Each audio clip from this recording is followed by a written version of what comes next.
Hello mga ka-friendship at mga ka-FB Reels, magandang buhay po para sa ating lahat. Ayan po, iikot ko po kayo sa water camp.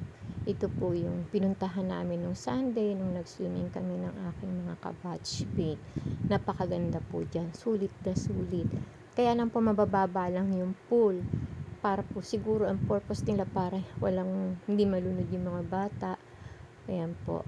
Pwede rin po ang matanda kasi nakakapag-swimming nga po kami. Pambata po at pangmatanda, pwede po siya. Ayan po, maganda yan. Ito yung kinatatayo ako. Ang ganda ng place na yan. Dahil meron siyang slide na pambata at yung parang may umiikot-ikot na parang, ayaw ko kung ano po yun. Ayan. Maano rin po yan ng tubig. Maganda po dyan. At sa kabila naman po, ngayon po, dalawa rin po ang slide. Yung kulay blue, mababa lang, which is pambata, at yung kulay green po, ayan po, yung pangmalaking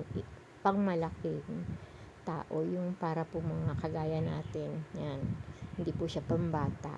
Mahaba po yung slide na yan. Ayan po. Ang entrance po dito is 280 lang ang isa.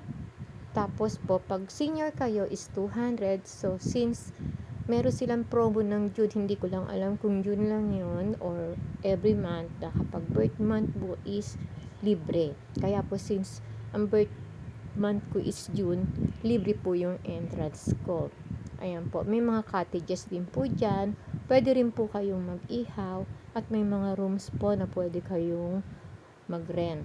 So, hanggang 10 PM po ang swimming dyan. Hindi ko lang alam kung may overnight sila. Kasi may mga rooms po sila eh. Hindi na po namin tinanong. So, ang cottage dyan, ang pinakamababa is 500, may 700, meron din 1K. Ayan po. Sulit na sulit po pag kayo pumunta dyan. Ayan. Thank you for watching my video. God bless us all po.